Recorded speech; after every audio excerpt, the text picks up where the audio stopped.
City Manager's Update. We'll just jump right in here. First things first, important dates. I try to put these up in front of you each month so you know where and when to be if you should have interest in any of these activities. There's a number of them here. I won't go through all of them, but just a couple to keep in mind. And we'll talk more about this. The City of Minot's 130th birthday celebration is going to be July 16th, actually from 5 to 8 o'clock at Oak Park. There is a FEMA risk map meeting that's happening on July 17th at noon at the City Auditorium, to be followed up by a floodplain map open house on July 19th, which will go all the way from about 10 in the morning to 8 in the afternoon at the City Auditorium. The Community Development Committee is going to meet to discuss the community facilities applications. I'll touch base a little bit more about those in just a moment as well.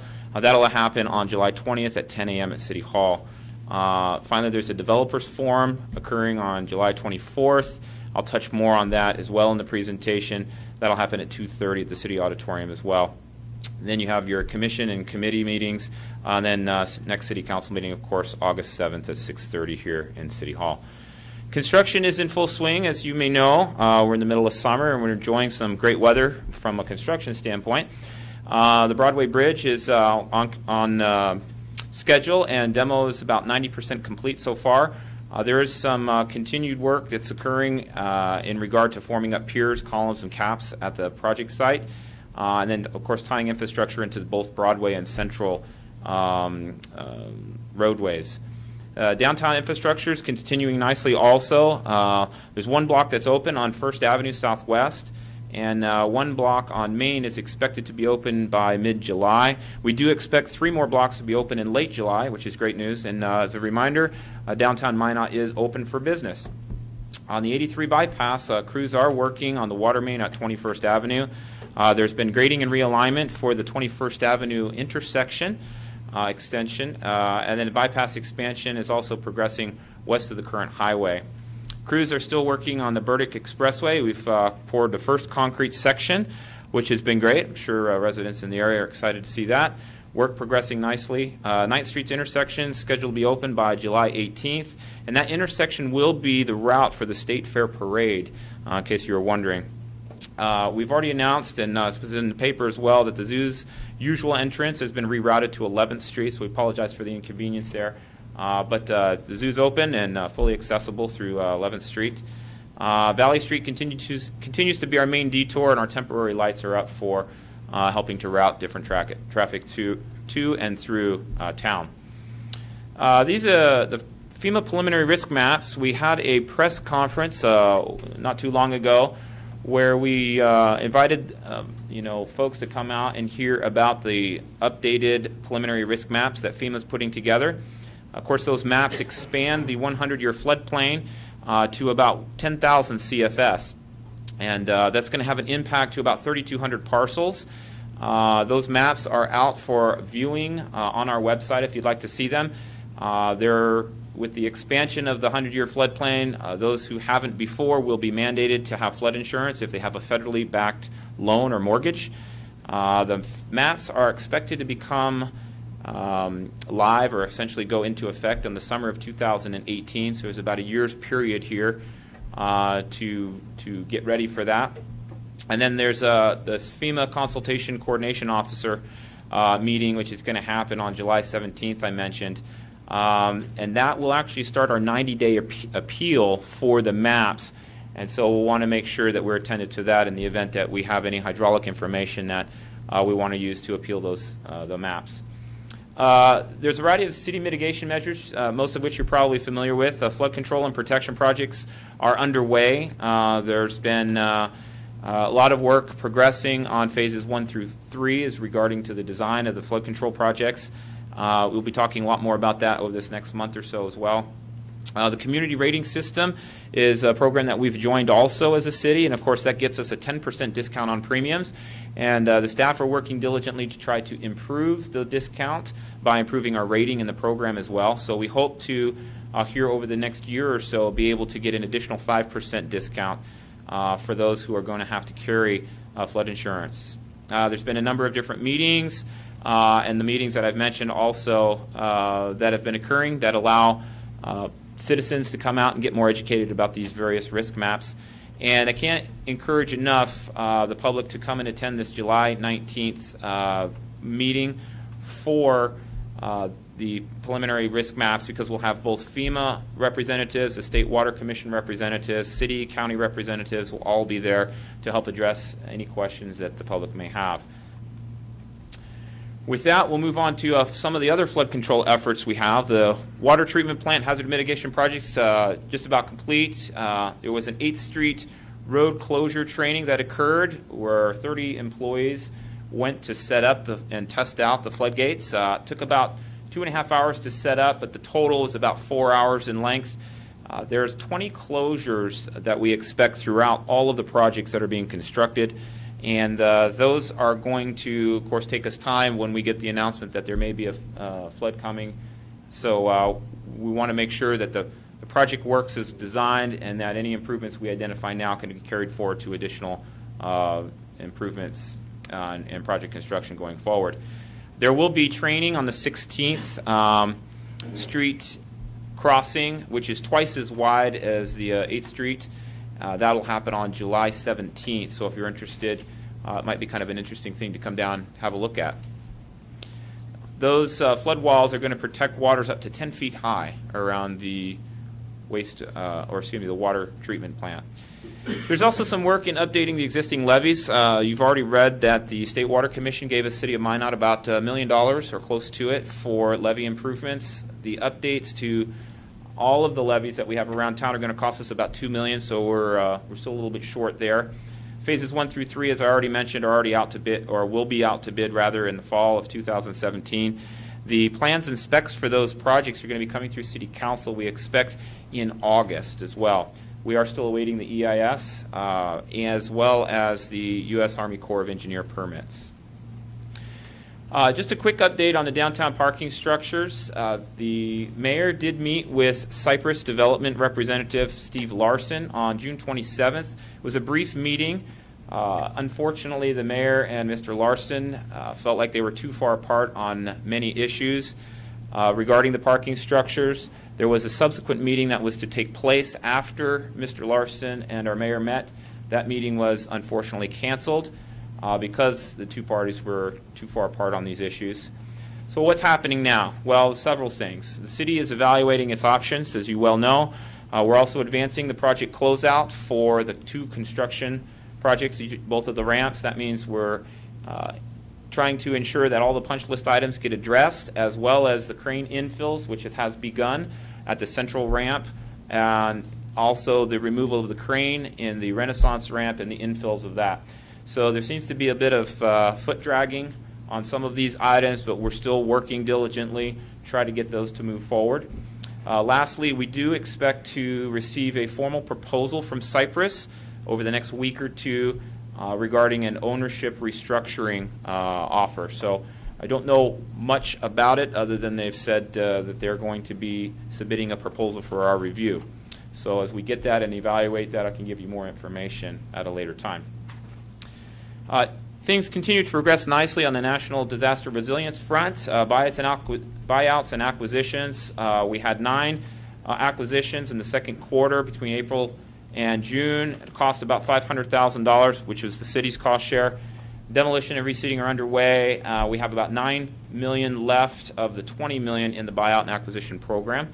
Downtown gathering space is proceeding. We're also trying to get the Brownfield Advisory Board funding for the assessments of various sites around town to make sure that other sites that we want to vet out don't have any type of contamination, or if they do, we know well what that contamination is and can factor that into any potential construction or improvements moving forward.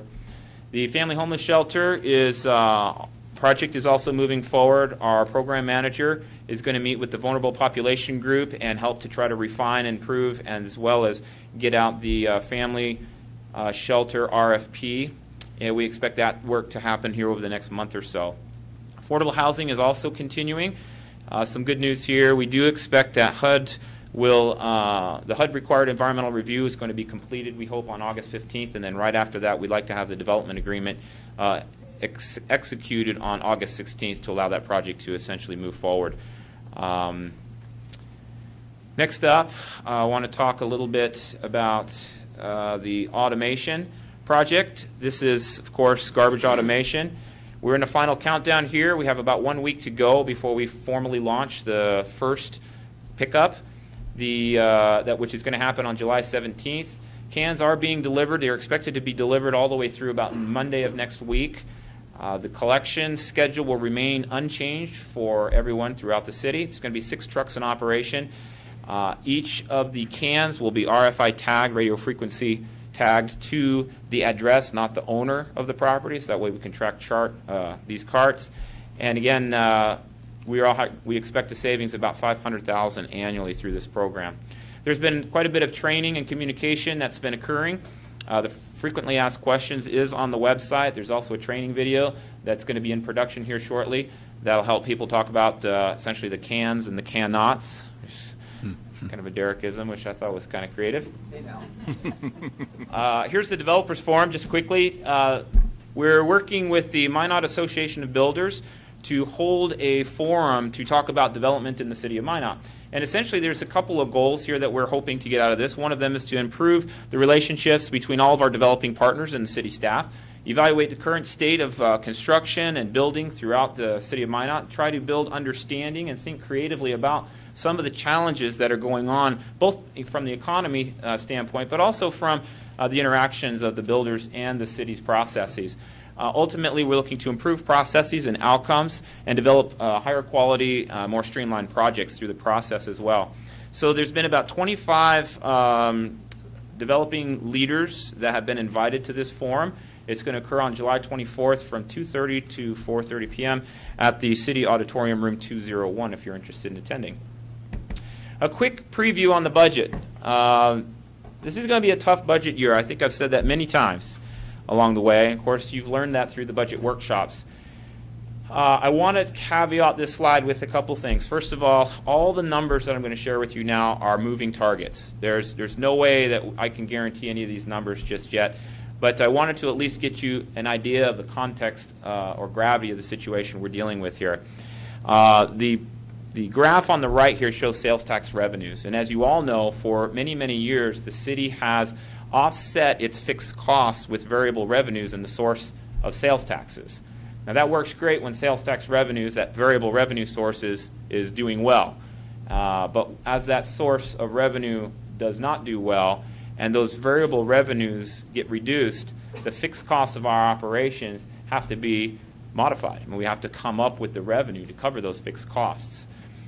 Just to give you an example of what those impacts look like right now from where we stand, there's a gap of about $7.8 million in the general fund, other government fund right now. That's about 41 mills. And I've listed out here where the majority of those mills and dollars come from. We've had about $2.1 million that we're going to collect less because of property tax valuation reductions. Same amount in the general fund associated with general fund revenue reductions, largely from permits, fees, and other collections. Both of those together are about 20 mills of the 41 that would have to be made up. That's if we change the operation by doing nothing differently tomorrow than we've done today. The emergency fund was chewed up by snow removal, so that's $1.2 million. That equates to about 5.5 mills. And the unfunded pension liability that we're trying to make up for is about $600,000, or about 3 mills. And City Council had asked for enhanced snow removal consideration, to consider enhanced snow removal for this next winter. So we've included that in the budget right now, and that looks to be about $1.8 million, or about 9 mills, if you should choose to move that forward. Of course, that'll get a lot of discussion, as will all the rest of these items when we have our budget hearings here pretty soon. On the utility side, a little bit of good news here. We don't expect, and again, this is preliminary, but we don't expect to have to ask for a rate increase for either the storm sewer, the sanitation, or the water utilities. However, the sewer utility is struggling a little bit on the revenue side, and we may need to request a slight increase on the sewer side. We're still working through the rate analysis for the utilities. So this is very, very preliminary. I just want to make that, again, clear. So what are we doing to try to advance the budget under these conditions? Well, first of all, we will be reducing staff positions. We also will be reducing capital purchases significantly this year. We'll be delaying capital projects, and we'll also be reducing operating costs. You can expect all of that to come out in this year's budget. And we'll talk more specifically about that as we churn the budget and get closer to a bottom line. Some of the challenges that we have going forward, however, is going to be maintaining current service levels in this time. It's just going to be tough. Flood control has not been factored into any of these numbers, just so you know. On the discussion that's going to happen, I think maybe later tonight, is going to be how to finance the flood control given the recommendation that came from the Sales Tax Ad Hoc Committee. So that's not included in any of these numbers. NAWS, eventually, we expect they're going to need tens of millions more to advance the NAWS project. We've talked about that many times. And then, of course, there's a slew of other things. But because this isn't the budget hearing, I won't go into those details. I just wanted to get you an advanced preview to let you know this is going to be a difficult year for us financially. Next, we'll move on to community facilities fund applications. Nine applications were submitted. Total requests are about $11.9 million. Here they are on your screen. They were written up in the paper nicely as well. We do expect to see maybe one or more of these applications not meet the eligibility requirements. We'll share that information once we conduct the analysis. So there may be a couple of these projects that fall off the eligibility list. I would remind again, the committee meeting is going to be held Thursday, July 20th from 10 to 11:30. I want to also update you on communication projects. We're doing quite nicely, I think, here, although I think we can do better still on the communication. We have social media activity. We have about 76 or 7,700 followers. Posts average about 2,500 and about 7,500 views. June's most successful Facebook post, as you might imagine, was the election results. We had 12,000 views and 200 shares. Of course, the FEMA risk maps have a lot of interest right now by members of our community, which posted 9,000 views and 70 shares. There's your other numbers there for some of the other social media sites. Direct communication, the city newsletter, we continue to grow in subscribers, which is great news. About 1,100 subscribers. The open rate is impressive at 45%, which the industry standard is typically 30%. And the click rate's 17.4%, again, much higher than the industry average of 4.1%. The most read story recently, or in the last edition, was the conceptual renderings for the public gathering space. And the next issue, just so you know, is going to come out on July 13th. Chief Olson and Officer Josh Noyes, you folks here. Very good. I'm going to turn this over to Chief Olson. We have some very good news to share with you in regard to an award that Officer Noyes is getting this evening. So I'll turn it over to the Chief. President Janser and Alderman, just asked the City Manager for a couple minutes tonight to talk about an incident that Officer Noyes responded to, and I also want to ask David Wiley, a citizen, to step up here. Officer Noyes responded to a shooting incident in January in which a young man had been shot, and Officer Noyes quickly responded, assessed the situation, and began to provide some first aid to the shooting victim. He quickly assessed that the victim was losing a lot of blood and was in need of some CPR. He applied pressure to the wound and also instructed Mr. Wiley on how to assist him with giving CPR. And between the two of them and their efforts in giving CPR, the victim was able to survive, and their actions certainly were instrumental in saving this victim's life. So I've asked, Captain John Klug is the Vice President of the North Dakota Peace Officers Association, and Officer Noyes and Mr. Wiley were both nominated and received awards for life-saving for this particular incident. So at this time we're going to present those awards.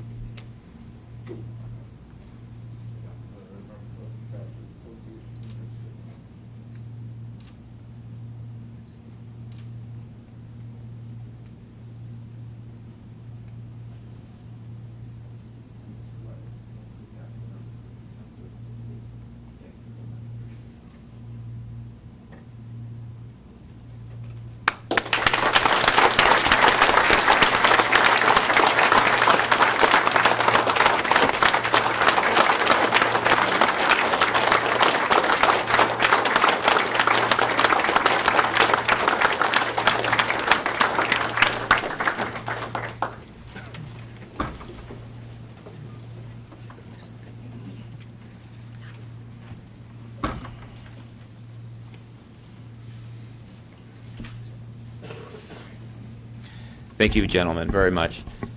We'll continue and wrap things up here very quickly. This is the slide that talks about the City of Minot's 130th birthday party. When we were putting together the information for the budget workshops, or the council training, I should say, I came across a date of the incorporation for the City of Minot. It was July 16th, 1887.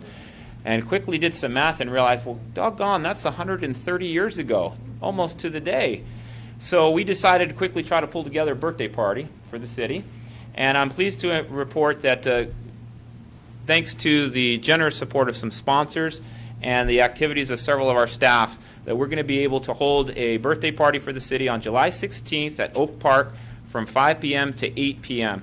This is in conjunction with the Arts in the Park activities. They are one of our sponsors now, the Minot Area Council for the Arts. We are going to have free food. There'll be hot dogs, chips, drinks, popcorn, cake. We'll have a music. The city band will be playing for free for us. We'll also have the Arts in the Park artists playing as well. We'll have a magician there, bounce houses, a variety of different large trucks and vehicles there on display for the public to go through, and then a 13-decade history tour that'll be presented as well. We have excellent sponsors, the Parks District, Minot Area Council for the Arts, the Minot City Band, Spartan Nash, and Pepsi Cola as well. So we're very, very grateful to all of those sponsors, and I'm personally grateful to the subcommittee that's helped to put this together in about 2 weeks' time. So that's why you're hearing about it a little bit late, because it just happened to be timing when we looked at all this stuff. But I do think it'll be a good event, and I'm very, very pleased that everybody kind of just jumped right on this, and we're able to do this for the city. So we do hope to see you there, as well as members from the community. We'd love to mingle with all of you and have you come out and enjoy some good times with us. Lastly, we did have a scandal inside of City Hall that I wanted to disclose. It's called Doorgate. This was a scandal that unfortunately resulted in some grievances, as well as a recount and a number of other shenanigans that occurred.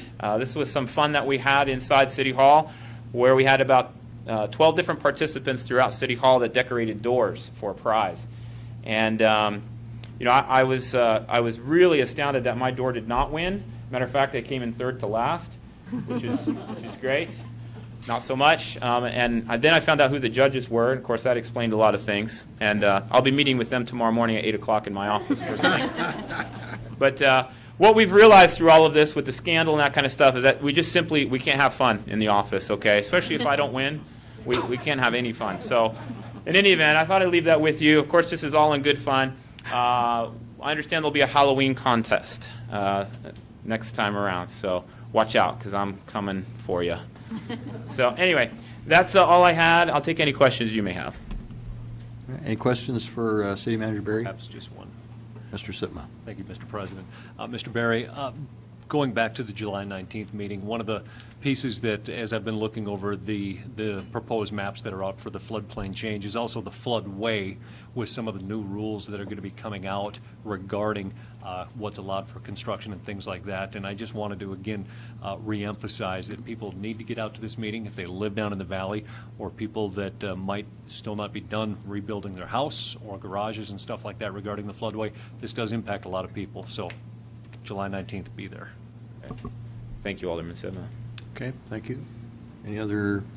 Alderman Straight. Thank you, Chairman Janser. And Tom, with that, I appreciate the communication. I guess what could we do differently to reach some of those folks that, say in Northeast Minot, that might not have any idea what's coming to them if they don't have the knowledge right in front of them for flood insurance? So I guess I just put that out there as a discussion point. I know Derek's taxed with a lot of things, but I think I think all of us up here, we want to do whatever we can to try to get the word out, because I know that we, in the end, will field the phone calls. Right. So just to put that on your plate as well, sir.